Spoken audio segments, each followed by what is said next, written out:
नमस्कार, मैं हूं सुरेश चौहान की और आप देख रहे हैं चलते चलते के आज के कार्यक्रम में हम आपके सामने एक ऐसे व्यक्तित्व को लाए हैं जो राजनीति में पिछले कुछ समय से चुप है। इस चुप्पी का बड़ा अर्थ निकलता है क्योंकि ऐसे लोग शांत नहीं रहते, उनमें बड़ी एनर्जी होती है। उस एनर्जी का आने वाले दिनों में क्या असर दिखने वाला है, ये जानने के लिए हम मिलते हैं अमर सिंह जी से। आपका स्वागत है चलते चलते में। लो, आप पिछले कुछ समय से बड़े शांत है, कहीं ज़्यादा आवाज़ नहीं दिख रहा है, तो इसका मतलब आने वाले दिनों में बहुत बड़ी कोई घटना होने वाली है, ऐसा हम माने? नहीं, ऐसा कि राजनीति अर्थनीति नहीं है, औद्योगिक नीति नहीं है, अपने स्वयं के विकास की नीति नहीं है। अपनी राजनीति से मैंने अपना लाभ नहीं किया और राजनीति में जेल जाना बड़ी बात नहीं है। जेल तो अमित शाह भी गए थे और उन पर कथित रूप से ज़्यादा गंभीर आरोप लगाए गए थे, हत्या के और दंगे के, लूट मार के लगाए गए थे, लेकिन अदालत ने क्लीन चिट दिया और राष्ट्रीय अध्यक्ष बन गए। लोगों की स्मृति बड़ी छीड़ होती है, लेकिन जिस समय नरेंद्र मोदी जी और ओबामा हाथ मिला रहे थे तो मुझे हंसी आई और मेरे मुंह से एकाएक निकला कि कमाए धोती वाला और खाए टोपी वाला, कि काम कोई करे और उसका फल किसी को प्राप्त होता है। और इतिहास इतना निर्मम निष्ठुर होता है। मैं धन्यवाद देना चाहूँगा मनमोहन सिंह जी को, जिन्होंने कलाम साहब की मृत्यु के बाद एक साक्षात्कार में कहा कि जब मैंने अमर सिंह जी से इस डील को राष्ट्रीय हित में करने की बात कही थी तो उन्होंने साफ मना कर दिया और कहा कि आप कांग्रेस के नेता हैं और आप अपने दलीय स्वार्थ के लिए हमारा दुरुपयोग करेंगे, मैं ये नहीं चाहता। अगर डॉक्टर कलाम कहेंगे कि यह डील राष्ट्रीय हित में है तो मैं करूंगा। तो डॉक्टर कलाम से मैं पूछने गया और मेरे साथ मुलायम सिंह जी भी थे और कलाम साहब ने सीधी बात ये कही कि अगर ये डील नहीं होगा तो इंटरनेशनल एटॉमिक एनर्जी एसोसिएशन के अध्यक्ष अलबरदाई से पूछ लो। मैंने उससे भी पूछा, जो बाद में मिस्र की क्रांति का जननायक हुआ, और कहा कि अगर नहीं करोगे तो टॉम्बे बंद हो जाएगा, सब कुछ खत्म हो जाएगा और अगर ये डील नहीं हुई तो यूरेनियम की जगह एक ही चीज़ है थोरियम, और थोरियम की तकनीकी आने में अभी कम से कम 3 दशक लगेंगे। तो अगर भारत को यूरेनियम चाहिए, और कौन नहीं चाहता था ये डील हो? पाकिस्तान नहीं चाहता था और चीन नहीं चाहता था और भारतीय जनता पार्टी नहीं चाहती थी और वामपंथी दल नहीं चाहते थे, लेकिन वो डील तब गलत थी। और बाद में जब ओबामा आ गए और मोदी जी हाथ मिलाने लगे, अब उसी डील को आगे बढ़ाने के लिए रूस जा रहे हैं, यहाँ जा रहे हैं, वहाँ जा रहे हैं, यत्र तत्र सर्वत्र उनका विचरण हो रहा है। और सिवाय मनमोहन सिंह जी के किसी ने इस बात की चर्चा नहीं की। और समाजवादी पार्टी की भी मैं राजनीतिक शून्यता मानूंगा कि इस ऐतिहासिक काम को करने का एक श्रेय जो उनको लेना चाहिए। और मनमोहन सिंह के साक्षात्कार को जिसमें उन्होंने स्पष्ट रूप से समाजवादी पार्टी की भूमिका, क्योंकि मैंने जो कुछ भी उस समय किया समाजवादी पार्टी के राष्ट्रीय महासचिव की हैसियत से और मुलायम सिंह की आज्ञा से किया, तो उसका लाभ उन्हें लेना चाहिए। लेकिन उसका लाभ लेने में, उसका संप्रेषण करने में समाजवादी पार्टी पूरी तरह से विफल रही। और मैं समझता हूँ जिस काम के लिए मैं जेल गया, वही एक बहुत बड़ा काम मैंने राष्ट्रीय हित में किया, क्योंकि वामपंथी दल कहते थे कि बहुत कोयला है। कहाँ है कोयला? अब तो कोयला का हम इंपोर्ट कर रहे हैं ऑस्ट्रेलिया से और अन्य देशों से। बोले इतना कोयला है कि नाभिकीय ऊर्जा की जरूरत ही नहीं है। तो कभी कभी क्या होता है कि लम्हों ने खता की और सदियों ने सजा पाई। लेकिन उसमें 5 मिलियन वाली जो बात आती है कि आपने क्लिंटन फाउंडेशन को 5 मिलियन इतनी बड़ी राशि दी, अमेरिका में भी उसको लेके बड़ा हो हल्ला हुआ। तो अमेरिका ऐसे देश में क्लिंटन ऐसा व्यक्ति किसी से भी $5 नहीं लेगा बिना ऑफिशियल चैनल के। तो मैं तो चाहूँगा कि ईडी गिरफ्तार करे हिलरी क्लिंटन को और हिलरी क्लिंटन को गिरफ्तार करके उसका मतलब बयान आपने दान भी दिया तो ऐसी जगह दिया कि जिसके ऊपर कार्रवाई नहीं हो सकती। नहीं, ये मैं नहीं कह रहा हूँ। पहले इस बात को आप प्रमाणित करिए, उस अकाउंट को खोजिए जिस अकाउंट से पहले मेरे अकाउंट से 5 मिलियन गया हो, फिर उस अकाउंट से 5 मिलियन गया हो और हिलरी के अकाउंट तक पहुंचा हो। पहले आपको ये जान का आश्चर्य होगा कि prevention of money laundering act, इसको लिखने वाले हम 3 लोग थे इसकी ड्राफ्टिंग कमेटी में, माननीय शरद पवार, अमर सिंह और स्वर्गीय NKP साल्वे। और ये बात मैं बहुत प्रामाणिकता से यहाँ कह रहा हूँ। जो ईडी का जो डंडा दिखाया जाता है और ईडी का जो आतंक दिखाया जाता है, उस ईडी के डंडे और आतंक के रचयिता हम वो कानून लिखे। इसलिए आपने इतना सिस्टमेटिक दिया कि वो किसी के हाथ ही नहीं आया। आपका आकलन, आप स्वतंत्र है। उसके लिए जरूरी है कि हिलरी क्लिंटन की गिरफ्तारी भारत सरकार अगर कर सकती है तो करे, और अगर वो उसको करने से पहले वो बात की प्रक्रिया है, पहले वो हमारे अकाउंट से लेकर के हिलरी क्लिंटन के अकाउंट तक को खंगाले, रूट दिखाए। अब कल को आप यहाँ से निकलें, आप कोई कहे कि भाई अमर सिंह प्रासंगिक व्यक्ति नहीं है, राजनीति में नहीं है, झंडू बाम है, आपने पैसे खा करके उनका इंटरव्यू ले लिया, तो आप किस किस को सफाई देंगे? कौवा कान ले गया तो मैं अपनी कान देखूं कि कौवे को देखूं? अगर मेरी कान सलामत है तो कौवा कान ले गया, इस गप में मेरी कोई दिलचस्पी नहीं। लेकिन देखिए आपने और आप जरा क्लिंटन का सम्मान कीजिए। अगर कम से कम आरोपी लगाना है तो 50 मिलियन का लगाए। 5 मिलियन का आरोप लगाना है क्लिंटन के ऊपर, ये क्लिंटन का भी अपमान है और थोड़ा बहुत मेरा भी अपमान है। आपका इतना बड़ा मेंशन देख के तो निश्चित रूप लग रहा है कि 5 मिलियन कहना अपराध है। क्या जो आपका स्वभाव है रिस्क लेना, जैसे आपने अभी मुझे कहा, हम तो ये चीज़ों को बचाए रखने, क्रेडिबिलिटी बनाए रखने, उसके लिए कई चीज़ों को खोते हैं और उसके लिए कितना भी नुकसान झेलने के लिए रहते हैं। आपके अंदर एक रिस्क टेकिंग स्वभाव है, इस कारण आपने आपके क्रेडिबिलिटी पे ध्यान नहीं दिया। ये फैक्ट नहीं है? मतलब कोई भी आरोप आप पे चिपक जाता है। देखिए एक चीज़ हम आपको बताएं कि किसको छोड़ा गया।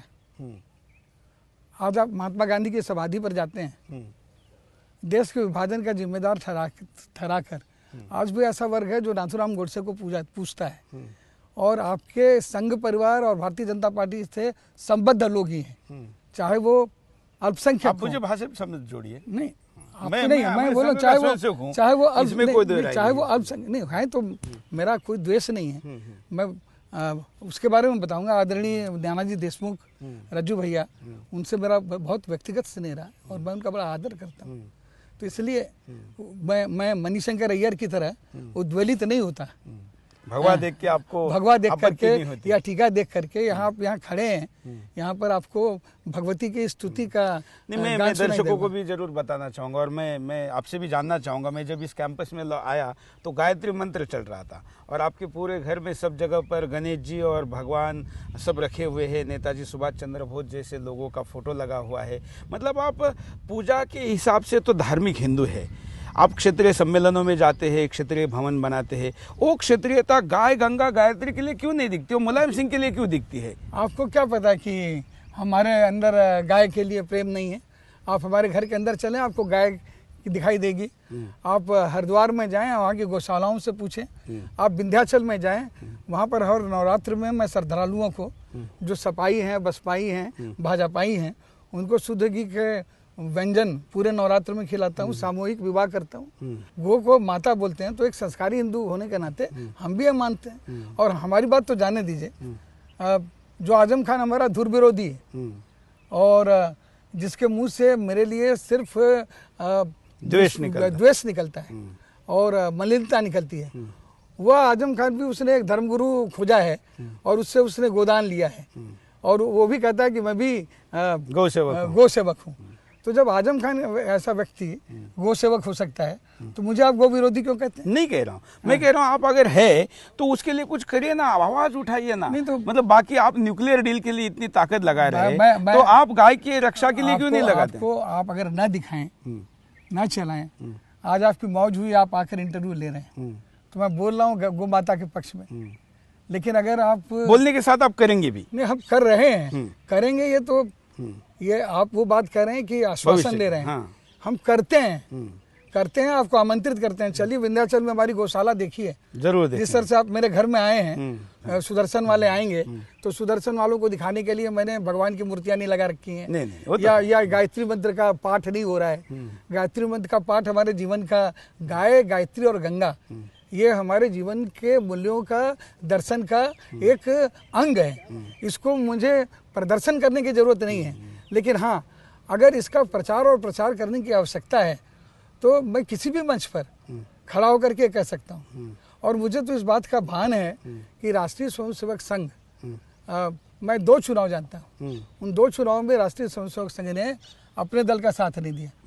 अब इलाहाबाद में जब अमिताभ बच्चन चुनाव लड़ रहे थे और उनके विरुद्ध बहुगुणा खड़े थे, तो वहाँ पर संघ के स्वयंसेवकों ने कहा कि बहुगुणा और अमिताभ बच्चन दोनों में पात्रता के हिसाब से और हमारे वैचारिक मूल्यों के हिसाब से बहुगुणा से अच्छे अमिताभ बच्चन हैं। तो पूरे संघ ने अमिताभ बच्चन का साथ दिया और मुझे बोलने में कोई लज्जा नहीं है। तो इसलिए मेरी वितृष्णा संघ से नहीं है, मेरी वितृष्णा संघ के उस स्वयंसेवक से भी नहीं है जो भोजन बैठक और विश्राम की बात करता है। मैंने संघ को कलकत्ता में जब मैं अपने बाल्यावस्था में पुरुषोत्तम दास अलवासिया, दुर्गा प्रसाद नाथानी, विष्णुकांत शास्त्री और 6 नंबर मुरलीधर सनलेन, उसके बगल में मोहम्मद अली पार्क, वहाँ पर संघ की शाखाओं को भी हमने देखा है। वहाँ पर मैंने देखा है कि संघ के लोग किस तरह से विवेकानंद और रामकृष्ण परमहंस और वीर सावरकर की बातें करते हैं। तो इनमें से कोई ऐसा व्यक्ति नहीं है जिस व्यक्ति को मैं छोटा बोलूं। हमारे पास सावरकर को मानते हैं? सावरकर को बिल्कुल मानते हैं, सावरकर को भी मानते हैं और लोहिया को भी मानते हैं। नहीं, देखिए, आपको गाय गंगा ये पूछने का कारण ये है कि इस देश के सेक्युलर जो है वो सेक्युलर महाराणा प्रताप को नहीं, अकबर को अपना आदर्श मानते हैं, उसकी जयंती मनाते हैं। देखिए, मैं देखो क्षत्रिय हूँ और क्षत्रिय स्वाभिमान का प्रतीक महाराणा प्रताप है, जिन्होंने अपने जीवन को इस विषय पर जिंदा रखा कि अपनी आज़ादी को हम हरगिज मिटा सकते नहीं, सर कटा सकते हैं लेकिन सर झुका सकते नहीं। हाँ, मैं ये जरूर मानूंगा कि जो मुगल बादशाह हुए या जो मुगल आक्रमणकारी हुए, नादिर शाह अब्दाली, तैमूर लंग, मोहम्मद गोरी, जिन्होंने आकर के सोमनाथ के मंदिरों को लूटा, जिन्होंने दिल्ली में खून खराबा किया, उनके मुकाबले अकबर एक बड़ा आदमी था। लेकिन उसका मुकाबला महाराणा प्रताप से नहीं हो सकता। मुकाबला महाराणा प्रताप से नहीं हो सकता। हाँ। लेकिन अकबर का और औरंगजेब का मुकाबला होगा तो अकबर को मैं महान कहूंगा, क्योंकि अकबर के यहाँ तानसेन भी थे। अकबर हमारी आपत्ति इस पे है कि मणिशंकर अय्यर को मैंने पूछा कि इन दोनों में से किसको आप महान कहोगे, तो उसने जवाब नहीं दिया। आपकी ये खासियत भी है कि आपने जवाब दे दिया, इसलिए ऐसे सेक्युलर इस देश को शायद कुछ अच्छा मार्ग भी दिखा सकते, लेकिन आजम खान के सामने आप चुप हो जाते हैं। अगर हम चुप होते तो आजम खान का ये बयान नहीं आता कि अमर सिंह, जब मुलायम सिंह ने अपने जन्मदिवस पर बुलाया तो उसने कहा अमर सिंह कूड़ा है। तो मैंने कहा कि भाई, जो व्यक्ति कूड़े की सफाई करता है वो सफाई करने वाले कर्मचारी को सिर्फ कूड़ा ही दिखाई देगा, लेकिन कोयले के कूड़े के घूर में छिपा हीरा जौहरी को दिखाई देता है। तो उसके बाद आजम खान ने ये कहा कानपुर में भी पिछले दिनों, अमर सिंह दगावा कारतूस हैं। हम बोला हर कारतूस वो दगने के बाद उसकी खोल रह जाती है, उसमें नया बारूद भरा जाता है, खोल में नया घोड़ा चुना जाता है और उसके नए खाने चुने जाते हैं और नया ट्रिगर चुना जाता है और नया निशाना होता है। तो इंतजार कीजिए तो कि भाई इस दगे हुए कारतूस में बकौल आजम खान के कौन सा कारतूस भरा जाएगा, किस घोड़े के खाने में वो लगेगा, कौन उसका ट्रिगर किसकी ओर निशाना बना कर वही आज हम गोला बारूद के अंदर की क्या है, कौन सा ट्रिगर है, कौन सी बंदूक है, कौन निशाना है, ये थोड़ा देश को समझाना चाहते हैं। देखिए, निशाना मोदी है या आजम खान है? देखिए, अगर मोदी मुलायम सिंह का निशाना नहीं है तो अमर सिंह का निशाना कैसे हो सकता है? अगर मोदी मुलायम सिंह की सार्वजनिक रूप से तारीफ कर रहे हैं और मुलायम सिंह मोदी के आसन पर जाकर उनका हाथ थाम कर उनकी प्रशंसा कर रहे हैं, तो कुछ भी हो, मुलायम सिंह ने एक बयान दिया कि अमर सिंह हमारे दिल में है। मुलायम सिंह मेरे दिल में भी है और दिमाग में भी है। मैं तो सिर्फ मुलायम सिंह के दिल में हूँ, मुलायम सिंह के दिमाग में नहीं हूँ। मुलायम सिंह के दिमाग में आजम खान है, दिल में अमर सिंह है। हमारे दिल में भी मुलायम सिंह है, हमारे दिमाग में भी मुलायम सिंह है। तो अभी मुलायम सिंह को तय करना है कि दिमाग से काम लेना है कि दिल से, दिमाग से काम लेना है या दिल से काम लेना है। लेकिन आजम खान मुलायम सिंह के भले ही दिमाग में हो, आजम खान के पास दिमाग है ऐसा तो कहीं लगता नहीं। मैं नहीं समझता कि समाजवादी पार्टी को ऐसा लगता है और मुलायम सिंह जी को ऐसा लगता है। उन्हें लगता है कि एक समुदाय के पूरे वोट बैंक का मालिकाना हुकूक किसी के पास नहीं है। अगर कुछ है तो वो भाई आजम खान के पास है, और वह अपने दल के सर्वमान सर्वोत्कृष्ट नेता है। कोई ना कोई मजबूरी तो होगी कि जो मुलायम सिंह अपने जन्म दिवस पर मुझे समारोह करके अपने हाथ से केक खिलाते हैं, उसके तत्काल बाद उनका सबसे कद्दावर साथी मुझे कूड़ा कहता है, वह चुप रहते हैं। वह मुलायम सिंह जो महिलाओं का सम्मान करते हैं, उन मुलायम सिंह के सामने जयप्रदा जी को नाचने वाली की संज्ञा और उपमा देता है, इस पर भी वो चुप रहते हैं। मुलायम सिंह जी हमसे स्नेह करते हैं और कहते हैं अमर सिंह हमारे दिल में है। उसके बाद आजम खान का बयान आता है कि वो चल चुकी दगी कारतूस है, इसके बाद भी वो चुप रहते हैं। तो है यही प्यार की आबरू, मैं वफा करूं वो जफा करें, जो वफा भी काम ना आ सके तो कोई बताए हम क्या करें। लेकिन आप कुछ नहीं करेंगे ऐसा तो नहीं होगा, कुछ तो जरूर करेंगे। और क्या करने वाले हैं ये भारत के राजनीति में, खास करके उत्तर प्रदेश में आने वाले जो चुनाव है उसके लिए महत्वपूर्ण है। मैं मोदी पे वापस लौटता हूँ। देखिए आपको मैं एक चीज बता दूं, हाँ। मैं कुछ भी करूं, मैं किरण बेदी तो नहीं बनूंगा। 4 दिनों की चांदनी फिर अंधेरी रात। हाँ। मैं उस नरेंद्र मोदी को जानता हूं जो अपने विरोधियों से भी संपर्क करने में माहिर था।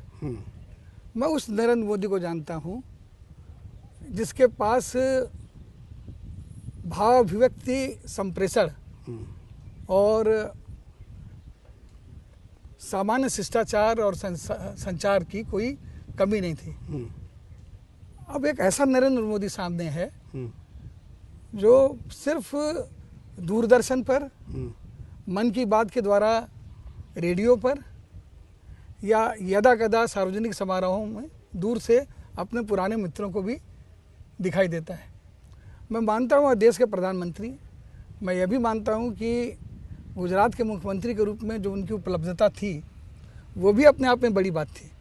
आज अखिलेश यादव से भी मैं बात करना चाहूँ तो आज फ़ोन करूँ तो 4 दिन तक उसका उत्तर नहीं आता, जबकि अखिलेश यादव तो मेरे बालक की तरह है, उसे मैंने पाला पोसा और बड़ा किया है, फिर भी 4-5 दिन तक उसका उत्तर नहीं आता। और एक बार मैंने मुलायम सिंह जी से कहा तो उन्होंने कहा मुझे भी कभी कभी उत्तर नहीं देता। तो अगर वो मुझे अंकल कहता है, मैं उसका चाचा हूँ और रहूँगा राजनीति चाहे जो हो, तो अगर मेरी यह अवस्था अखिलेश यादव के साथ है तो मैं नरेंद्र मोदी जी की भी व्यस्तता समझ सकता हूँ। नरेंद्र मोदी जी से मेरी अंतरंगता उतनी नहीं रही जितनी कि अखिलेश से, लेकिन इसके बावजूद 6-6 महीने तक कोई संपर्क न हो, इतनी व्यस्तता। ये स्वाधीन भारत में पहले प्रधानमंत्री हैं जिनसे मैं अपनी बात नहीं कर रहा हूँ, हमारी तरह कई पुराने साथी हैं जिनकी पूर्ण संवादहीनता की स्थिति है। और संभवतः ये अमित शाह से पुरोधा के आने से है, क्योंकि अमित शाह राज्य मंत्री रहे, वह गुजरात में काबीना स्तर के मंत्री भी नहीं रहे।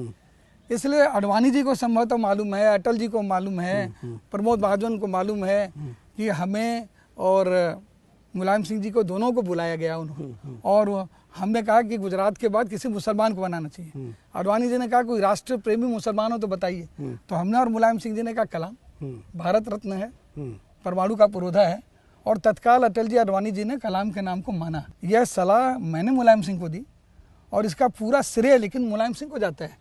और मुलायम सिंह जी और वामपंथी दलों के अंदर जो परंपरागत एक सम्मान और स्नेह का भाव था वह भी इसी बात से टूटा। तो इस परिस्थिति में संभवतः कौन जाकर के कहे, जितने पुराने वरिष्ठ लोग हैं, हम अपनी बात नहीं, भारतीय जनता पार्टी में मुरली मनोहर जोशी की मुरली बंद है और शत्रुघ्न सिन्हा वो बोल रहे हैं लेकिन डकार खाने में उनके तूती की आवाज़ सुनने वाला कोई नहीं है।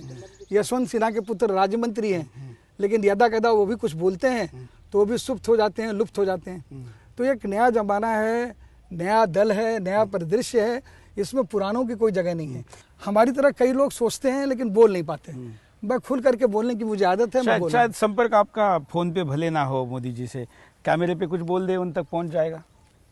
नहीं, मैं मोदी जी का विरोधी नहीं हूँ।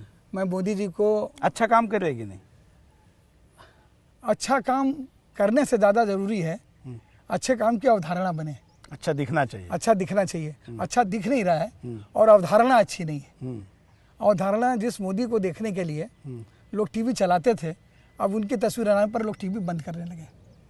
खैर ऐसा तो टीआरपी में नहीं दिख रहा है। नहीं दिखे, हाँ। लेकिन मैं आपको बताता हूँ, ऐसे लोग भी हो गए जो टीवी बंद करते हैं, पहले ऐसे लोग थे ही नहीं। चलिए, ऐसे लोगों की पहुंच भी उत्पन्न हो रही है, ये भी दुखद बात ये है। तो किसी भी राजनेता ने इस पे जरूर सोचना चाहिए कि अगर ऐसा हो रहा है तो उस पे आगे क्या होना चाहिए। ऐसा देखिए, मोदी को आप बेईमान नहीं कर सकते, क्योंकि जो जिसकी माँ एक सामान्य घर में रहती है, जिसके भाई अभी भी सामान्य काम करते हो, जिसकी पत्नी राजकीय बस में अभी भी यात्रा करती हो, जिसके लिए ये कह सकते हैं कि आगे नाथ न पीछे पगा, उस व्यक्ति को आप बेईमान नहीं कर सकते। लेकिन निश्चित रूप से अब मुलायम सिंह जी से हमारे बड़े कटु अनुभव भी रहे, लेकिन मैं अपने जीवन में मुलायम सिंह के स्नेह को नहीं भुला सकता। मैं उनके विरोधी दल में भले जाके खड़ा हो जाऊं, लेकिन मैं मुलायम सिंह जी का अहित नहीं देख सकता।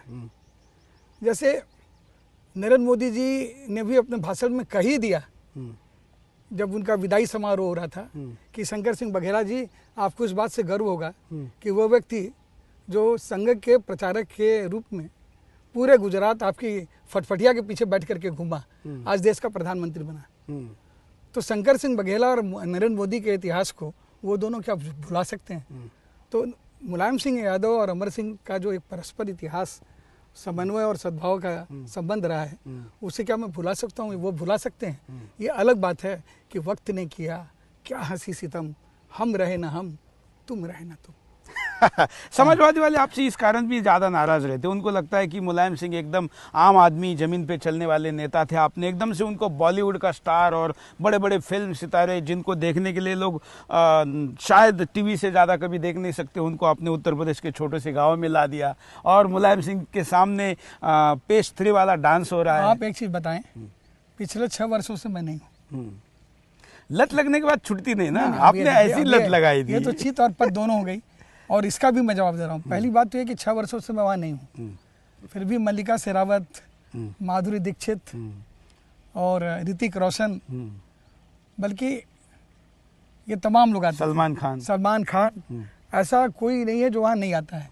वो आवागमन की प्रक्रिया बंद नहीं हुई। आप कह सकते हो लत मैंने लगा दी, तो ठीक है, चलिए हमने लत लगा दी। लेकिन एक चीज़ का उत्तर दीजिए, समाजवादी पार्टी में मेरे आने से पहले इंसाफ का तराजू में अपने बलात्कार के दृश्यों के लिए सुप्रसिद्ध खलनायक राज बब्बर, उन्हें राज्यसभा में कौन लाया? सांसद कौन बनाया? क्या वो स्टार नहीं थे? और अगर स्टार से इतनी नफरत है तो वहाँ जया बच्चन क्या कर रही है? वह भी सांसद है, और हमारे निष्कासन के बाद सिर्फ इसलिए उसे लाया गया कि वह हमारी दूर विरोधी है, और उसे देख करके मेरे मन में ईर्ष्या हुई। मुझे बड़ी प्रसन्नता है, लेकिन नहीं, मुझे बड़ी प्रसन्नता है कि जया बच्चन समाजवादी है, और उनके पति अमिताभ बच्चन के हाथ में मोदी जी के स्वच्छता अभियान का झाड़ू और गुजरात का प्रचार। घर में ही सब है, घर में ही समाजवाद है, घर में ही भगवावाद है, तो घर से बाहर जाने की जरूरत नहीं। लेकिन अमिताभ, और मैं ये भी कहना चाहता हूँ, आपको स्पष्ट रूप से कहना चाहता हूँ कि राज बब्बर को मैं लाया था क्या? और उद्योगपतियों की बात कर रहे हैं तो संजय डालमिया समाजवादी पार्टी के राष्ट्रीय कोषाध्यक्ष थे, सांसद बनाया था, और सांसद बनाया था, वो भी हमसे पहले बनाया था। वो भी उस समय बहुत बड़े उद्योगपति थे, और उनके पूज्य पिता विष्णु हरि डालमिया विश्व हिंदू परिषद के राष्ट्रीय अध्यक्ष थे, और पिता पुत्र दोनों ऊपर नीचे रहते थे। फिर भी समाजवादी पार्टी के कोषाध्यक्ष, सांसद, उद्योगपति, और घर में ही जिस तरह से जया बच्चन के घर में मोदीवाद और मुलायमवाद दोनों है, उसी तरह से डालमिया परिवार में हिंदूवाद भी, उग्र हिंदुत्व और समाजवाद दोनों की सरता जो है अविरल गति से छन छन बह रही थी। आपने अभी जया बच्चन का नाम ले लिया है, थोड़ा अमिताभ बच्चन, क्योंकि आपका तो बड़े भाई छोटे भाई जैसा जो रिश्ता था। इस पर मैं कुछ नहीं बोलूंगा, बहुत बोल दिया हूँ। जब भी ये नाम लेता हूँ तो मुझे दुख होता है। इसके बारे में मैं यही कहूँगा कि गोपाल दास नीरज मुलायम सिंह के गृह जनपद इटावा के रहने वाले हैं, और उन्होंने एक अच्छी पंक्ति लिखी है, क्या है करिश्मा, कैसा खिलवाड़ है, जानवर आदमी से ज़्यादा वफादार है, और आदमी माल जिसका खाता है, प्यार जिससे पाता है, उसके ही सीने में भोगता कटार है। तो क्या करें ए भाई, जरा देख के चलो, आगे ही नहीं पीछे भी, ऊपर ही नहीं नीचे भी, बाएं ही नहीं दाएं भी। चलिए, शायद बच्चन को इससे बड़ी बात किसी ने सुनाई नहीं होगी। अब कार्यक्रम के आखिर में हम जा रहे हैं। हम जानना चाहते हैं कि अब मुलायम अमर सिंह जी का आगे का रुख क्या रहेगा। समाजवादी पार्टी में जाएंगे जिसमें आजम खान जैसा दुश्मन है जो कि भारत के खिलाफ संयुक्त राष्ट्र में कंप्लेंट करता है, या भाजपा में जाएंगे जहां पर आपको लगता है कि एक स्पेस बन सकती है, या फिर मायावती के पास जाएंगे जिसके पास मुलायम सिंह जी जिस प्रधानमंत्री से बधाई लेते हैं और देते हैं, जिसका साधुवाद करते हैं, जिसके सुरक्षा और भाषा संबंधी नीतियों का खुल के समर्थन करते हैं, उस प्रधानमंत्री को दाऊद इब्राहिम का सहयोगी बताते हैं आजम खान। कहते हैं पाकिस्तान जाकर के वो दाऊद इब्राहिम से उन्होंने डील की। तो मैं आजम खान ऐसे विद्वान व्यक्ति, जानकार व्यक्ति, जिनके पास आईबी और राज से भी ज़्यादा इन्फॉर्मेशन है, जो देश के मामले को यूनाइटेड नेशन में सुलझाने की अभूतपूर्व प्रतिम क्षमता रखते हैं, उनके बारे में, उनके ऐसे बड़े आदमी के बारे में मेरे ऐसे छोटे व्यक्ति ने एक बार हिम्मत की थी तो मुझे दल से निकाल दिया था मुलायम सिंह जी ने, और अपने दिल में रखा है। अब मैं अगर कुछ बोलूँगा तो क्या पता दिल से भी निकाल दें, इसलिए मुझे माफ़ करिए। लेकिन ऐसा अमर सिंह लोगों को पसंद नहीं आएगा जो कि आजम खान के खिलाफ बोलने से डरा है। देखिए क्या क्या क्या देगी समाजवादी पार्टी आपको? नहीं, मुझे बताइए, समाजवादी पार्टी आपको क्या देगी? आपको एक सांसद से बड़ा घर है, बड़ा नाम है, पैसा तो आपके पास खैर बहुत लक्ष्मी ने दिया ही है, क्या देगी? उसके बजाय आप इस आजम खान का उपाय करिए ना, हिंदुस्तान आपका आभारी रहेगा। इतना जरूर दिया है कि साईं इतना दीजिए जामे कुटुंब सभाए, मैं भी भूखा ना रहूं, ये साधु भी भूखा ना जाए, इतना तो जरूर दिया है। बाकी जिनके पास ज़्यादा पैसा है उनको ज़्यादा तकलीफ है, उनके ऊपर ज़्यादा जांच कर रही है मोदी सरकार। सारे पैसे वाले त्रस्त हैं, कुमार मंगलम बिरला भी त्रस्त है, मुकेश अंबानी भी गैस के दाम को लेकर त्रस्त है, अनिल अंबानी भी कर्जे में डूबा है, सुब्रत सहारा साहब तिहाड़ जेल में यंत्रणा सह रहे हैं। तो ज़्यादा पैसा भी उसी तरह से खतरनाक है जिस तरह से ज़्यादा चीनी डायबिटीज़ करती है, ज़्यादा नमक हाई ब्लड प्रेशर करता है। पैसा उतना ही होना चाहिए जिसमें आपकी भूख मिट जाए, आप अपने आतिथ्य का स्वागत कर लें और अपना जीवन संस्कार के साथ, सम्मान के साथ और स्वाभिमान के साथ जी लें। ऐसा कहे कि आप राहुल गांधी का मुद्दा छीन रहे हैं। राहुल गांधी तो इसको सूट-बूट की सरकार कहते हैं। कुछ तो लोग कहेंगे, लोगों का काम कहना। और एक बात कहते हैं ना कि कुछ रीत जगत की ऐसी है, हर एक सुबह की शाम हुई, तू कौन है तेरा नाम है क्या, सीता भी यहाँ बदनाम हुई, फिर क्यों संसार की बातों से अरे भीग गए तेरे नैना। कुछ तो लोग कहेंगे, लोगों का काम है कहना। राहुल गांधी ने कहा तो कौन सा मोदी जी ने छोड़ दिया। अगर मोदी जी राहुल गांधी को अपरिपक्व कहेंगे तो इससे राहुल गांधी का कद बढ़ता है, इससे राहुल गांधी का नुकसान नहीं होता, क्योंकि मोदी जी के सीधे विरोध से, मोदी जी से असंतुष्ट लोगों को वो संदेश दे रहे हैं कि मेरा विकल्प राहुल गांधी है। और इससे राहुल गांधी विकल्प हो सकता है, विकल्प हो या ना हो, लेकिन जो भी एक असंतुष्टों का वर्ग है उसका जमावड़ा तो वही होगा। इसलिए सबसे बड़ी सेवा मुलायम सिंह की यही कर सकते थे मोदी जी, अगर वो उत्तर प्रदेश चुनाव से पहले मुलायम सिंह पर और उनके दल पर तीखा हमला करते, ताकि मोदी विरोधी वोट कांग्रेस में, जैसे अभी देवबंद में चला गया, जो मुसलमानों की एक धरती है जहाँ पर मुसलमानों का संदेश जहाँ से जागृत होता है, देवबंद का सीट कांग्रेस को जाना एक बहुत बड़ा संदेश है, जिस संदेश को समय रहते समाजवादी पार्टी को, हमारे दल को, हमारे साथियों को सुनना चाहिए। और अगर इसी तरह से मोदी जी मुलायम सिंह जी का और मुलायम सिंह जी मोदी जी की तारीफ करते रहे तो आप निश्चित रूप से आप जानिए कि इसका लाभ कम हो, सत्ता में भले ना आ सके, लेकिन 44 से 66 हो जाएं, वो भी तो राहुल गांधी का ही लाभ है। प्रशांत किशोर मोदी जी के यहाँ, फिर प्रशांत किशोर बिहार में, और फिर प्रशांत किशोर अब राहुल गांधी के कक्ष में। ये जो रेखा जो है वो क्यों विचलित हो रही है, क्यों उनके चाहने वाले उनको छोड़कर यत्र तत्र जा रहे हैं, क्यों अमर सिंह ऐसा व्यक्ति जो राजनीतिक रूप से भले उनसे दूर रहो, लेकिन जो व्यक्तिगत सद्भाव मेरे मन में उनके लिए था उसमें कुछ दूरी आई है। मैं उनको गलत तो नहीं मानता, लेकिन अपने पास भी नहीं मानता। तो ऐसे बहुत से लोग हैं, ये जरूरी नहीं है कि प्रधानमंत्री हमारे संपर्क में रहे, वो 100 करोड़ लोगों का प्रतिनिधि है, लेकिन 2 दशकों से का जो एक साथी है, कम से कम मैं इस कार्यक्रम के अंत में एक बात आपसे कहूँगा, मुलायम सिंह अपने साथियों को मसल डालते हैं, कुचल डालते हैं, खत्म कर देते हैं, लेकिन व्यवहार से संपर्क जोड़े रहते हैं। जैसे उन्होंने मसला कुचला खत्म किया, मेरी सीट प्रथम पंक्ति से पिछली पंक्ति में रखी, सुप्रीम कोर्ट के आदेश से मुझे अपनी सदस्यता बचानी पड़ी, मुझे 6 वर्ष के लिए निष्कासित किया, लेकिन कभी मेरे विरुद्ध बोले नहीं। जब भी मुंह खोले तो अमर सिंह हमारे दल में नहीं, हमारे दिल में है, और आजम खान हमारे दिमाग में है, क्योंकि हमें राजनीति लड़नी है और राजनीति करने के लिए अल्पसंख्यक मतों के लिए आजम खान जरूरी है। वह चाहे मोदी को दाऊद का साथी बोले, हमारे जन्मदिन के समारोह के खर्च के बारे में, चाहे वो ये कहे कि अबू सलीम और दाऊद इब्राहिम ने इसे फंड किया है, तो मतलब जो कुछ भी कहो, जो तुमको हो पसंद वही बात करेंगे, तुम दिन को कहो रात आजम तो हम रात कहेंगे। एक कमेंट मैं आपकी जरूर चाहूंगा, ये जेएनयू में और भारत के कुछ यूनिवर्सिटियों में जो देशद्रोही लागन हो रही है, एक ऐसा वायरस फैलाया जा रहा है जो कि इस देश के युवाओं में रिबेल्स के रूप में बहुत बड़े देशद्रोहियों की फौज खड़ी कर सकता है। मैं इसको नहीं मानता। मेरा ये मानना है कि इसकी रचना सरकार ने की है। अगर हम इसे छोड़ देते, इसे बंद नहीं करते, तो कन्हैया का रास हिंदुस्तान नहीं देखता। सुप्रीम कोर्ट में भी 2 वीडियो फर्जी बताए गए हैं। तो मेरे ऐसा व्यक्ति जब तक आश्वस्त न हो कि नारे लगे, जब तक आश्वस्त न हो, अगर 2 वीडियो भी फर्जी हैं तो कानून भी कहता है कि 100 अपराधी छूट जाएं, लेकिन एक निरपराधी को सजा न मिले। ये नेचुरल जस्टिस ऑफ लॉ का कार्डिनल प्रिंसिपल है। उस आधार पर जब तक यह प्रमाण न हो, ये सही है कि हर आतंकवादी मुसलमान है, लेकिन यह भी कहना गलत होगा कि हर मुसलमान आतंकवादी है। अनुपात ज्यादा है।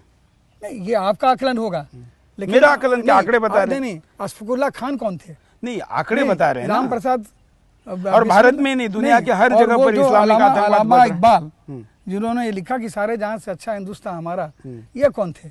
देखिए, दुर्भाग्य अमर सिंह जी ये है, दुर्भाग्य ये है एपीजे अब्दुल कलाम के अंत्यविधि में उतने लोग नहीं जाते जिससे कई गुना ज्यादा याकूब मेमन के जाते हैं। दुर्भाग्य ये है कि न्यूक्लियर डील कराने वाले अमर सिंह को तिहाड़ जेल भेज दिया जाता है झूठे आरोप में, बिना जांच किए। सुप्रीम कोर्ट का आदेश था कि पकड़े गए पैसे का कैश टेल देखो। कैश टेल देखा गया तो उस कैश टेल में अमर सिंह दूर दूर तक नहीं थे, लेकिन अमर सिंह को जेल की यातना भोगनी पड़ी। सुप्रीम कोर्ट तक से अब हम छूट गए, वो अलग बात है, लेकिन वो 4 दिन जो हमने जेल में बिताए, उसने हमारे जीवन की विधा, धारा और सोच को बदल दिया। कोई लौटा दे मेरे बीते हुए दिन और मेरे प्यारे पलछिन। और कलाम साहब के, उसी कलाम का जिसका आप नाम ले रहे हैं, उसी कलाम के कहने से मैंने ये काम किया। और अब स्वयं पूर्व प्रधानमंत्री मनमोहन सिंह का विजुअल है, आप देख लीजिए, करण थापर को दिए गए साक्षात्कार में। लेकिन अब मोदी जी और ओबामा हाथ मिला रहे हैं। ओबामा के दल ने विरोध किया था, डेमोक्रेट्स ने, जो बोस्निया में जो खुल के मुसलमानों की मदद करते हैं, उनसे हाथ मिला रहे थे मोदी जी, और मोदी जी हाथ मिला रहे थे। और यहाँ पर आकर के ओबामा ने उनको सहिष्णुता का संदेश दिया। हमने भी क्लिंटन को बुलाया था लखनऊ में, क्लिंटन ने कहा ईस्ट और west, UP and Mulayam is the best. चलिए, ये तो अच्छा है, लेकिन अब आगे क्या, मतलब मेरा आप आगे क्या का जवाब नहीं दे रहे।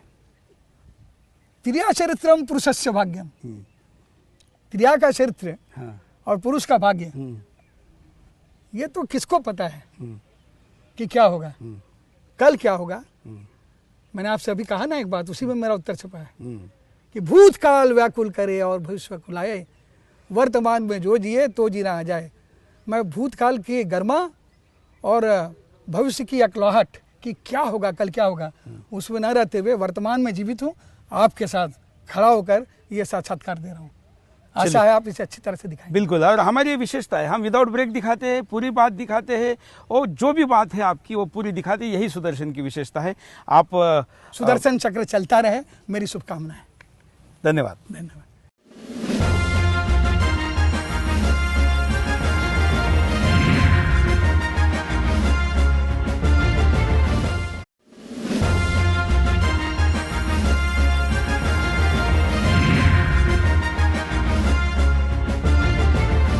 नमस्कार, मैं हूं सुरेश चौहान की और आप देख रहे हैं चलते चलते के आज के कार्यक्रम में हम आपके सामने एक ऐसे व्यक्तित्व को लाए हैं जो राजनीति में पिछले कुछ समय से चुप है।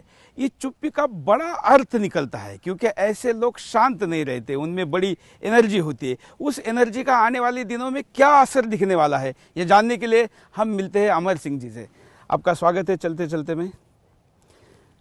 लो, आप पिछले कुछ समय से बड़े शांत है, कहीं ज़्यादा आवाज़ नहीं दिख रहा है, तो इसका मतलब आने वाले दिनों में बहुत बड़ी कोई घटना होने वाली है, ऐसा हम माने? नहीं, ऐसा कि राजनीति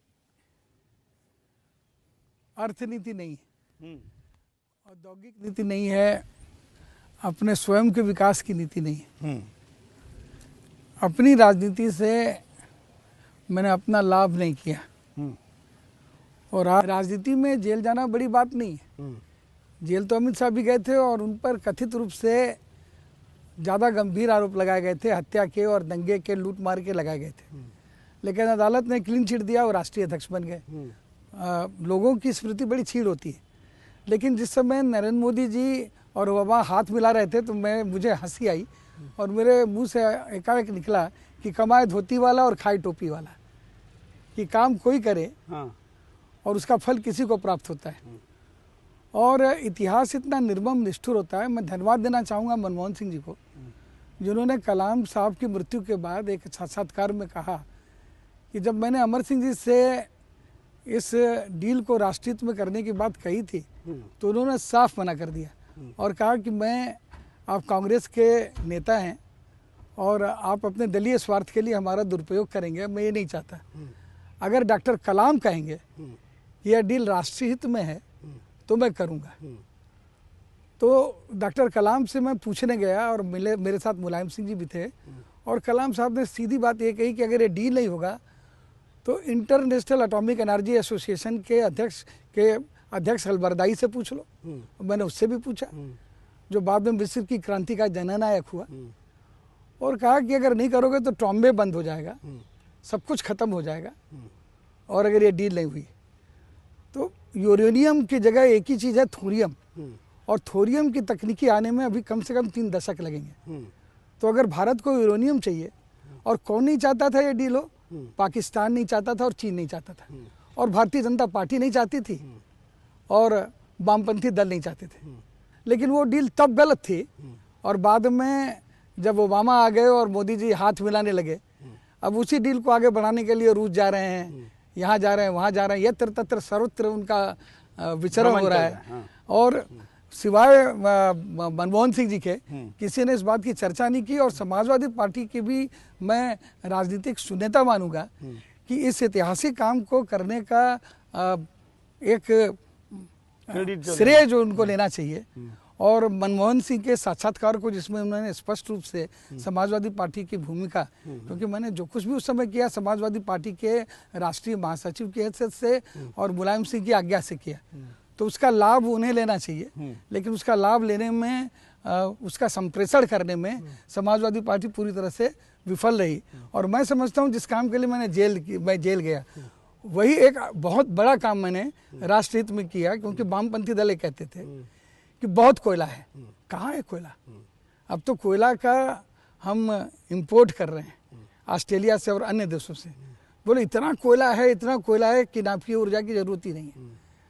तो कभी कभी क्या होता है कि लम्हों ने खता की और सदियों ने सजा पाई। लेकिन उसमें 5 मिलियन वाली जो बात आती है कि आपने क्लिंटन फाउंडेशन को 5 मिलियन इतनी बड़ी राशि दी, अमेरिका में भी उसको लेके बड़ा हो हल्ला हुआ।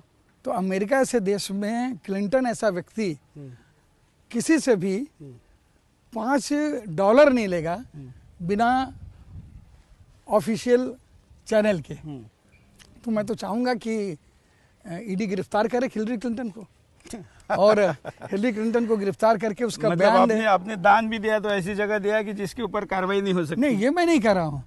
पहले इस बात को आप प्रमाणित करिए, उस अकाउंट को खोजिए जिस अकाउंट से पहले मेरे अकाउंट से 5 मिलियन गया हो, फिर उस अकाउंट से 5 मिलियन गया हो और हिलरी के अकाउंट तक पहुंचा हो। पहले आपको ये जान का आश्चर्य होगा कि prevention of money laundering act, इसको लिखने वाले हम 3 लोग थे इसकी ड्राफ्टिंग कमेटी में, माननीय शरद पवार, अमर सिंह और स्वर्गीय NKP साल्वे।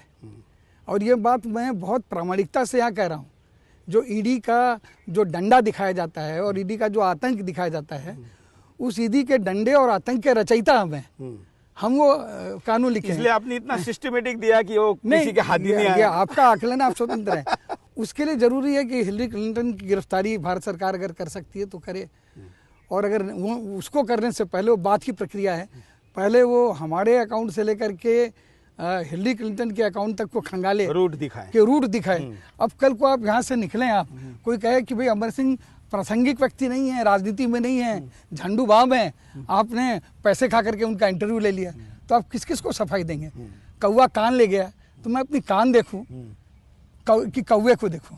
अगर मेरी कान सलामत है तो कौवा कान ले गया, इस गप में मेरी कोई दिलचस्पी नहीं। लेकिन देखिए आपने और आप जरा क्लिंटन का सम्मान कीजिए, अगर कम से मुलायम सिंह के गृह जनपद इटावा के रहने वाले हैं और उन्होंने एक अच्छी पंक्ति लिखी है, क्या है करिश्मा, कैसा खिलवाड़ है, जानवर आदमी से ज़्यादा वफादार है और आदमी माल जिसका खाता है, प्यार जिससे पाता है, उसके ही सीने में भोगता कटार है। तो क्या करें ए भाई, जरा देख के चलो, आगे ही नहीं पीछे भी, ऊपर ही नहीं नीचे भी, बाएं ही नहीं दाएं भी। चलिए, शायद बच्चन को इससे बड़ी बात किसी ने सुनाई नहीं होगी। अब कार्यक्रम के आखिर में हम जा रहे हैं, हम जानना चाहते हैं कि अब मुलायम अमर सिंह जी का आगे का रुख क्या रहेगा। समाजवादी पार्टी में जाएंगे जिसमें आजम खान जैसा दुश्मन है जो कि भारत के खिलाफ संयुक्त राष्ट्र में कंप्लेंट करता है, या भाजपा में जाएंगे जहां पर आपको लगता है कि एक स्पेस बन सकती है, या फिर मायावती के पास जाएंगे जिसके पास मुलायम सिंह जी जिस प्रधानमंत्री से बधाई लेते हैं और देते हैं, जिसका साधुवाद करते हैं, जिसके सुरक्षा और भाषा संबंधी नीतियों का खुल के समर्थन करते हैं, उस प्रधानमंत्री को दाऊद इब्राहिम का सहयोगी बताते हैं आजम खान। कहते हैं पाकिस्तान जाकर के वो दाऊद इब्राहिम से उन्होंने डील की। तो मैं आजम खान ऐसे विद्वान व्यक्ति, जानकार व्यक्ति, जिनके पास आईबी और राज से भी ज़्यादा इन्फॉर्मेशन है, जो देश के मामले को यूनाइटेड नेशन में सुलझाने की अभूतपूर्व प्रतिम क्षमता रखते हैं, उनके बारे में, उनके ऐसे बड़े आदमी के बारे में मेरे ऐसे छोटे व्यक्ति ने एक बार हिम्मत की थी तो मुझे दल से निकाल दिया था मुलायम सिंह जी ने, और अपने दिल में रखा है। अब मैं अगर कुछ बोलूँगा तो क्या पता दिल से भी निकाल दें, इसलिए मुझे माफ़ करिए। लेकिन ऐसा अमर सिंह लोगों को पसंद नहीं आएगा जो कि आजम खान के खिलाफ बोलने से डरा है। देखिए क्या क्या क्या देगी समाजवादी पार्टी आपको? नहीं, मुझे बताइए, समाजवादी पार्टी आपको क्या देगी? आपको एक सांसद से बड़ा घर है, बड़ा नाम है, पैसा तो आपके पास खैर बहुत लक्ष्मी ने दिया ही है, क्या देगी? उसके बजाय आप इस आजम खान का उपाय करिए ना, हिंदुस्तान आपका आभारी रहेगा। इतना जरूर दिया है कि साईं इतना दीजिए जामे कुटुंब सभाए, मैं भी भूखा ना रहूं, ये साधु भी भूखा ना जाए, इतना तो जरूर दिया है। बाकी जिनके पास ज़्यादा पैसा है उनको ज़्यादा तकलीफ है, उनके ऊपर ज़्यादा जांच कर रही है मोदी सरकार। सारे पैसे वाले त्रस्त हैं, कुमार मंगलम बिरला भी त्रस्त है, मुकेश अंबानी भी गैस के दाम को लेकर त्रस्त है, अनिल अंबानी भी कर्जे में डूबा है, सुब्रत सहारा साहब तिहाड़ जेल में यंत्रणा सह रहे हैं। तो ज़्यादा पैसा भी उसी तरह से खतरनाक है जिस तरह से ज़्यादा चीनी डायबिटीज़ करती है, ज़्यादा नमक हाई ब्लड प्रेशर करता है। पैसा उतना ही होना चाहिए जिसमें आपकी भूख मिट जाए, आप अपने आतिथ्य का स्वागत कर लें और अपना जीवन संस्कार के साथ, सम्मान के साथ और स्वाभिमान के साथ जी लें। ऐसा कहे कि आप राहुल गांधी का मुद्दा छीन रहे। राहुल गांधी तो इसको सूट-बूट की सरकार कहते हैं। कुछ तो लोग कहेंगे, लोगों का काम कहना। और एक बात कहते हैं ना कि कुछ रीत जगत की ऐसी है, हर एक सुबह की शाम हुई, तू कौन है तेरा नाम है क्या, सीता भी यहाँ बदनाम हुई, फिर क्यों संसार की बातों से अरे भीग गए तेरे नैना। कुछ तो लोग कहेंगे, लोगों का काम है कहना। राहुल गांधी ने कहा तो कौन सा मोदी जी ने छोड़ दिया। अगर मोदी जी राहुल गांधी को अपरिपक्व कहेंगे तो इससे राहुल गांधी का कद बढ़ता है, इससे राहुल गांधी का नुकसान नहीं होता, क्योंकि मोदी जी के सीधे विरोध से, मोदी जी से असंतुष्ट लोग को वो संदेश दे रहे हैं कि मेरा विकल्प राहुल गांधी है। और इससे राहुल गांधी विकल्प हो सकता है, विकल्प हो या ना हो, लेकिन जो भी एक असंतुष्टों का वर्ग है उसका जमावड़ा तो वही होगा। इसलिए सबसे बड़ी सेवा मुलायम सिंह की यही कर सकते थे मोदी जी, अगर वो उत्तर प्रदेश चुनाव से पहले मुलायम सिंह पर और उनके दल पर तीखा हमला करते, ताकि मोदी विरोधी वोट कांग्रेस में, जैसे अभी देवबंद में चला गया, जो मुसलमानों की एक धरती है जहाँ पर मुसलमानों का संदेश जहाँ से जागृत होता है, देवबंद का सीट कांग्रेस को जाना एक बहुत बड़ा संदेश है। जिस संदेश को समय रहते समाजवादी पार्टी को, हमारे दल को, हमारे साथियों को सुनना चाहिए। और अगर इसी तरह से मोदी जी मुलायम सिंह जी का और मुलायम सिंह जी मोदी जी की तारीफ करते रहे तो आप निश्चित रूप से आप जानिए कि इसका लाभ कम हो, सत्ता में भले ना आ सके लेकिन 44 से 66 हो जाएं, वो भी तो राहुल गांधी का ही लाभ है।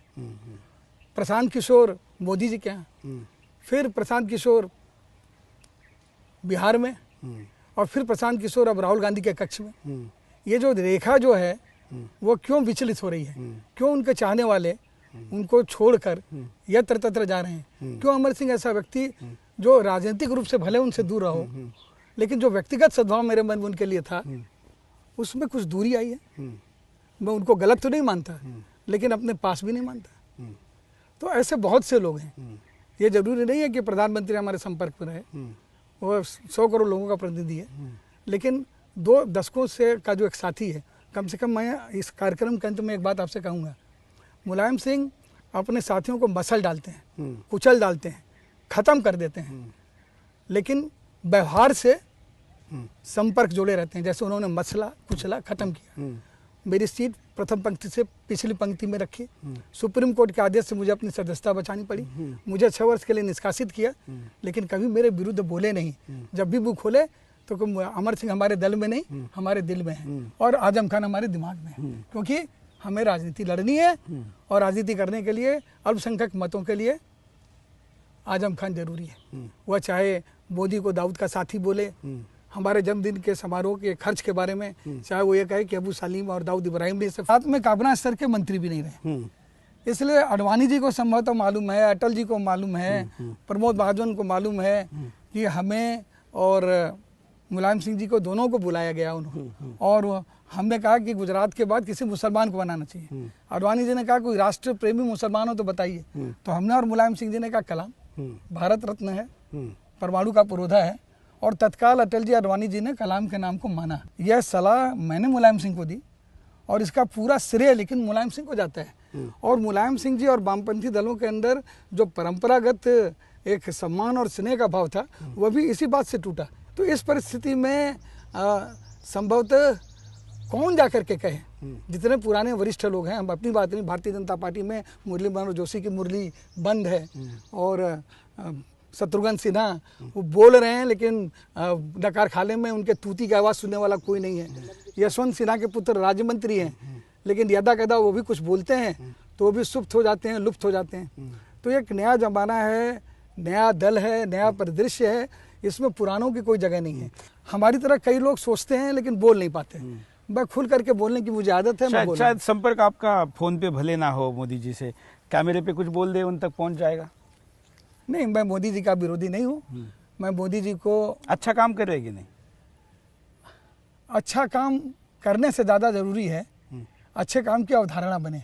अच्छा दिखना चाहिए, अच्छा दिखना चाहिए। अच्छा दिख नहीं रहा है और अवधारणा अच्छी नहीं है।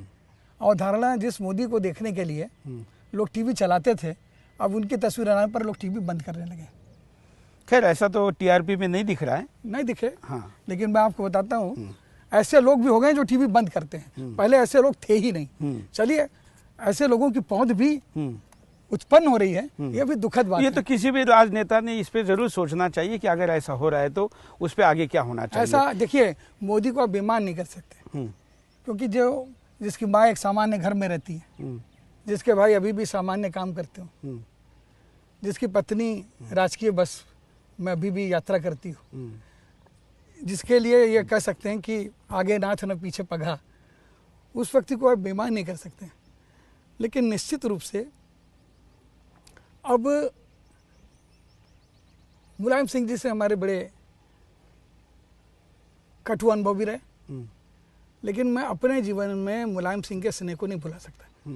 मैं उनके विरोधी दल में भले जाके खड़ा हो जाऊं, लेकिन मैं मुलायम सिंह जी का अहित नहीं देख सकता। जैसे नरेंद्र मोदी जी ने भी अपने भाषण में कह ही दिया जब उनका विदाई समारोह हो रहा था कि शंकर सिंह बघेला जी, आपको इस बात से गर्व होगा कि वह व्यक्ति जो संघ के प्रचारक के रूप में पूरे गुजरात आपकी फटफटिया के पीछे बैठ करके घूमा, आज देश का प्रधानमंत्री बना। तो शंकर सिंह बघेला और नरेंद्र मोदी के इतिहास को वो दोनों क्या भुला सकते हैं? तो मुलायम सिंह यादव और अमर सिंह का जो एक परस्पर इतिहास, समन्वय और सद्भाव का संबंध रहा है, उसे क्या मैं भुला सकता हूँ? वो भुला सकते हैं? ये अलग बात है कि वक्त ने किया क्या हंसी सितम, हम रहे ना हम, तुम रहे ना तुम। समाजवादी वाले आपसे इस कारण भी ज्यादा नाराज रहते, उनको लगता है कि मुलायम सिंह एकदम आम आदमी, जमीन पे चलने वाले नेता थे, आपने एकदम से उनको बॉलीवुड का स्टार और बड़े बड़े फिल्म सितारे जिनको देखने के लिए लोग शायद टीवी से ज्यादा कभी देख नहीं सकते, उनको आपने उत्तर प्रदेश के छोटे से गाँव में ला दिया और मुलायम सिंह के सामने पेश 3 वाला डांस हो रहा है। आप एक चीज बताएं, पिछले 6 वर्षों से मैं नहीं हूँ।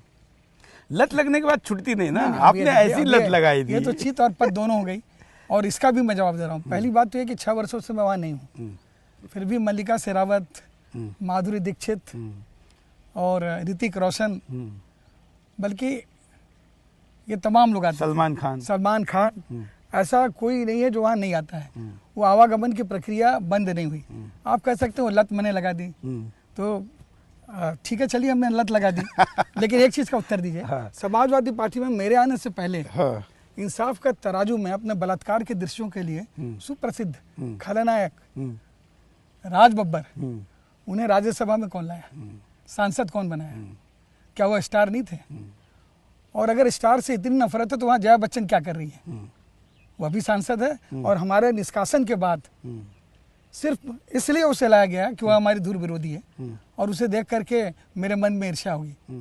मुझे बड़ी प्रसन्नता है, लेकिन नहीं, मुझे बड़ी प्रसन्नता है कि जया बच्चन समाजवादी है और उनके पति अमिताभ बच्चन के हाथ में मोदी जी के स्वच्छता अभियान का झाड़ू और गुजरात का प्रचार, घर में ही सब है, घर में ही समाजवाद है, घर में ही भगवावाद है, तो घर से बाहर जाने की जरूरत नहीं। लेकिन अमिताभ, और मैं ये भी कहना चाहता हूँ, आपको स्पष्ट रूप से कहना चाहता हूँ कि राज बब्बर को मैं लाया था क्या? और उद्योगपतियों की बात कर रहे हैं तो संजय डालमिया समाजवादी पार्टी के राष्ट्रीय कोषाध्यक्ष थे, सांसद बनाया था, और सांसद बनाया था, वो भी हमसे पहले बनाया था। वो भी उस समय बहुत बड़े उद्योगपति थे, और उनके पूज्य पिता विष्णु हरि डालमिया विश्व हिंदू परिषद के राष्ट्रीय अध्यक्ष थे, और पिता पुत्र दोनों ऊपर नीचे रहते थे। फिर भी समाजवादी पार्टी के कोषाध्यक्ष, सांसद, उद्योगपति, और घर में ही जिस तरह से जया बच्चन के घर में मोदीवाद और मुलायमवाद दोनों है, उसी तरह से डालमिया परिवार में हिंदूवाद भी, उग्र हिंदुत्व और समाजवाद दोनों की सरता जो है अविरल गति से छन छन बह रही थी। आपने अभी जया बच्चन का नाम ले लिया है, थोड़ा अमिताभ बच्चन, क्योंकि आपका तो बड़े भाई छोटे भाई जैसा जो रिश्ता था। इस पर मैं कुछ नहीं बोलूंगा, बहुत बोल दिया हूँ।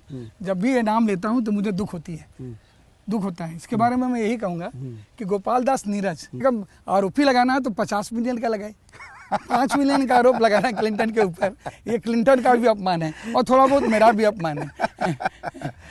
आपका इतना बड़ा मेंशन देख के तो निश्चित रूप लग रहा है कि 5 मिलियन कहना अपराध है।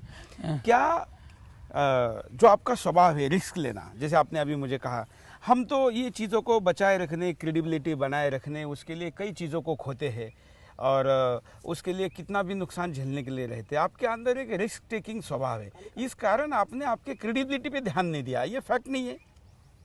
मतलब कोई भी आरोप आप पे चिपक जाता है। देखिए, एक चीज़ हम आपको बताएं कि किसको छोड़ा गया।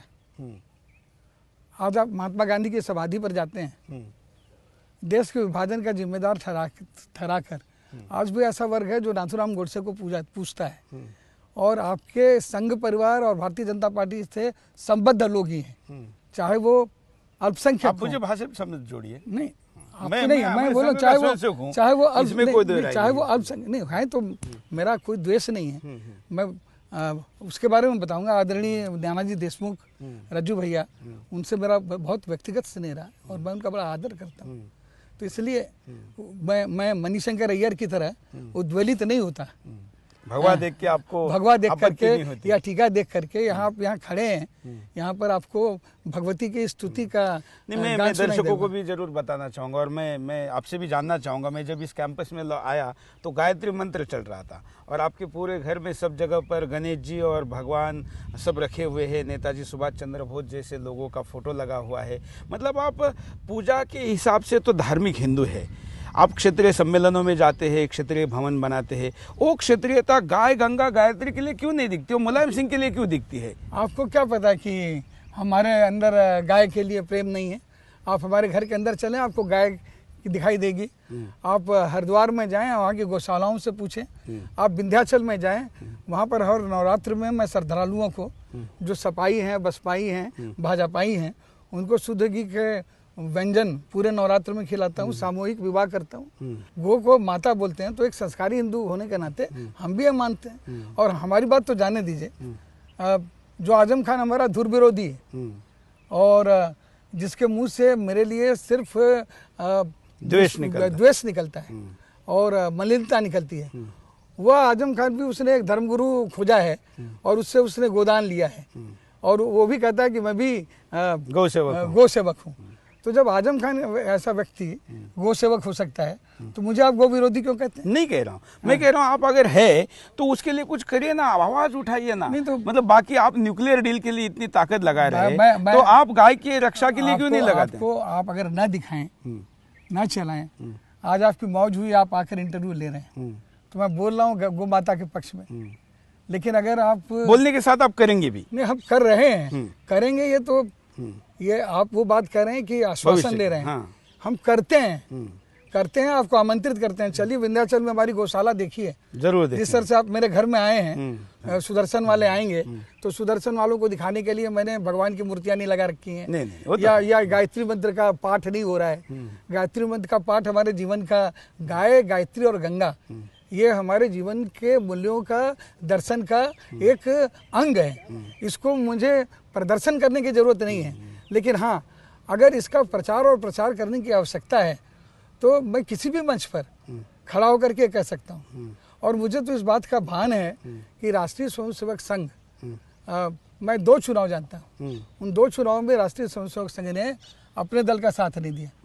अब इलाहाबाद में जब अमिताभ बच्चन चुनाव लड़ रहे थे और उनके विरुद्ध बहुगुणा खड़े थे, तो वहाँ पर संघ के स्वयंसेवकों ने कहा कि बहुगुणा और अमिताभ बच्चन दोनों में पात्रता के हिसाब से और हमारे वैचारिक मूल्यों के हिसाब से बहुगुणा से अच्छे अमिताभ बच्चन हैं। तो पूरे संघ ने अमिताभ बच्चन का साथ दिया और मुझे बोलने में कोई लज्जा नहीं है।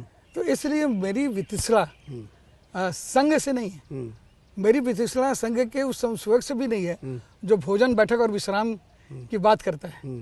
मैंने संघ को कलकत्ता में, जब मैं अपने बाल्यावस्था में पुरुषोत्तम दास अलवासिया, दुर्गा प्रसाद नाथानी, विष्णुकांत शास्त्री और 6 नंबर मुरलीधर सनलेन, उसके बगल में मोहम्मद अली पार्क, वहाँ पर संघ की शाखाओं को भी हमने देखा है। वहाँ पर मैंने देखा है कि संघ के लोग किस तरह से विवेकानंद और रामकृष्ण परमहंस और वीर सावरकर की बातें करते हैं। तो इनमें से कोई ऐसा व्यक्ति नहीं है जिस व्यक्ति को मैं छोटा बोलूं। हमारे पास आप सावरकर को मानते हैं? सावरकर को बिल्कुल मानते हैं, सावरकर को भी मानते हैं और लोहिया को भी मानते हैं। देखिए, आपको गाय गंगा ये पूछने का कारण ये है कि इस देश के सेक्युलर जो है, वो सेक्युलर महाराणा प्रताप को नहीं, अकबर को अपना आदर्श मानते हैं, उसकी जयंती मनाते हैं। देखिए, मैं देखो क्षत्रिय हूँ और क्षत्रिय स्वाभिमान का प्रतीक महाराणा प्रताप है, जिन्होंने अपने जीवन को इस विषय पर जिंदा रखा कि अपनी आज़ादी को हम हरगिज मिटा सकते नहीं, सर कटा सकते हैं लेकिन सर झुका सकते नहीं। हाँ, मैं ये जरूर मानूंगा कि जो मुगल बादशाह हुए या जो मुगल आक्रमणकारी हुए, नादिर साहब अब्दाली, तैमूर लंग, मोहम्मद गोरी, जिन्होंने आकर के सोमनाथ के मंदिरों को लूटा, जिन्होंने दिल्ली में खून खराबा किया, उनके मुकाबले अकबर एक बड़ा आदमी था। लेकिन उसका मुकाबला महाराणा प्रताप से नहीं हो सकता। मुकाबला महाराणा प्रताप से नहीं हो सकता। हाँ। लेकिन अकबर का और औरंगजेब का मुकाबला होगा तो अकबर को मैं महान कहूंगा, क्योंकि अकबर के यहाँ तानसेन भी थे। अकबर हमारी आपत्ति इस पे है कि मणिशंकर अय्यर को मैंने पूछा कि इन दोनों में से किसको आप महान कहोगे, तो उसने जवाब नहीं दिया। आपकी ये खासियत भी है कि आपने जवाब दे दिया, इसलिए ऐसे सेक्युलर इस देश को शायद कुछ अच्छा मार्ग भी दिखा सकते। लेकिन आजम खान के सामने आप चुप हो जाते हैं। अगर हम चुप होते तो आजम खान का ये बयान नहीं आता कि अमर सिंह, जब मुलायम सिंह ने अपने जन्मदिवस पर बुलाया तो उसने कहा अमर सिंह कूड़ा है। तो मैंने कहा कि भाई, जो व्यक्ति कूड़े की सफाई करता है, वो सफाई करने वाले कर्मचारी को सिर्फ कूड़ा ही दिखाई देगा, लेकिन कोयले के कूड़े के घूर में छिपा हीरा जौहरी को दिखाई देता है। तो उसके बाद आजम खान ने ये कहा कानपुर में अभी पिछले दिनों, अमर सिंह दगावा कारतूस हैं। हाँ। हम बोला हर कारतूस वो दगने के बाद उसकी खोल रह जाती है, हाँ। उसमें नया बारूद भरा जाता है खोल में, हाँ। नया घोड़ा चुना जाता है और उसके नए खाने चुने जाते हैं और नया ट्रिगर चुना जाता है और नया निशाना होता है। तो इंतजार कीजिए तो हाँ तो कि भाई इस दगे हुए कारतूस में बकौल आजम खान के कौन सा कारतूस भरा जाएगा, किस घोड़े के खाने में वो लगेगा, कौन सा ट्रिगर, कौन उसका ट्रिगर किसकी ओर निशाना बना तो करके वही आज हम गोला बारूद के अंदर की क्या है, कौन सा ट्रिगर है, कौन सी बंदूक है, कौन निशाना है, ये थोड़ा देश को समझाना चाहते हैं। देखिए निशाना मोदी है या आजम खान है? देखिए अगर मोदी मुलायम सिंह का निशाना नहीं है तो अमर सिंह का निशाना कैसे हो सकता है? अगर मोदी मुलायम सिंह की सार्वजनिक रूप से तारीफ कर रहे हैं और मुलायम सिंह मोदी के आसन पर जाकर उनका हाथ थाम कर उनकी प्रशंसा कर रहे हैं, तो कुछ भी हो, मुलायम सिंह ने एक बयान दिया कि अमर सिंह हमारे दिल में है।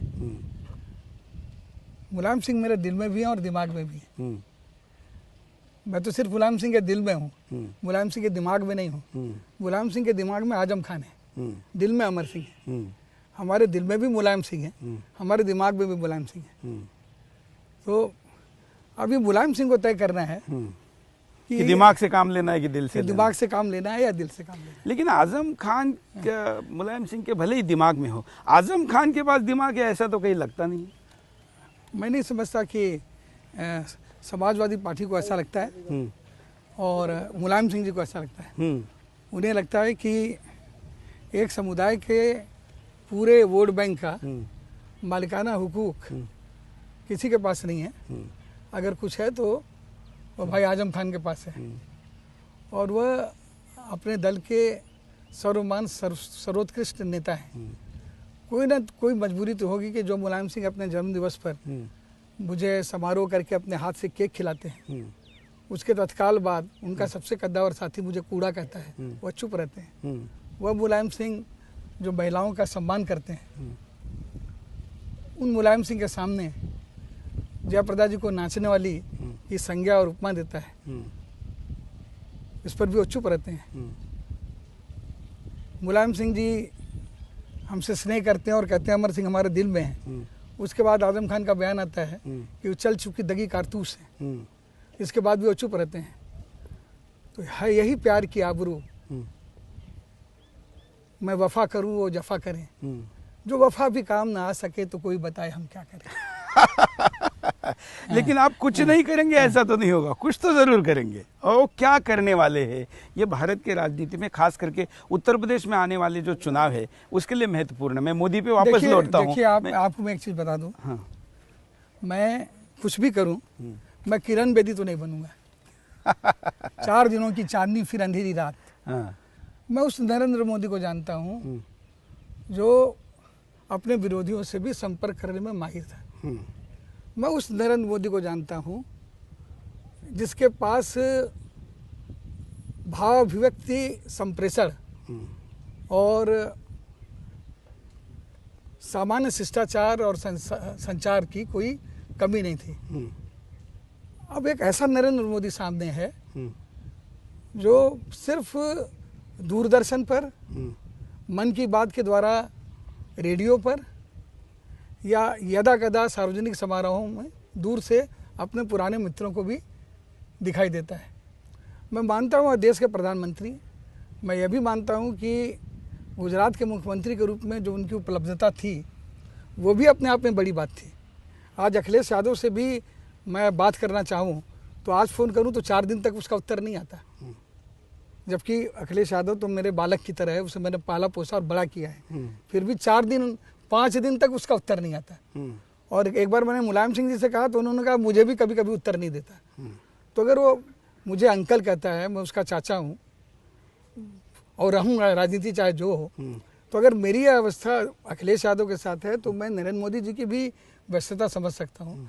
नरेंद्र मोदी जी से मेरी अंतरंगता उतनी नहीं रही जितनी कि अखिलेश से, लेकिन इसके बावजूद 6 महीने तक कोई संपर्क न हो, इतनी व्यस्तता, ये स्वाधीन भारत में पहले प्रधानमंत्री हैं जिनसे मैं अपनी बात नहीं कर रहा हूँ, हमारी तरह कई पुराने साथी हैं जिनकी पूर्ण संवादहीनता की स्थिति है। और संभवतः ये अमित शाह से पुरोधा के आने से है, क्योंकि अमित शाह राज्य मंत्री रहे, वह गुजरात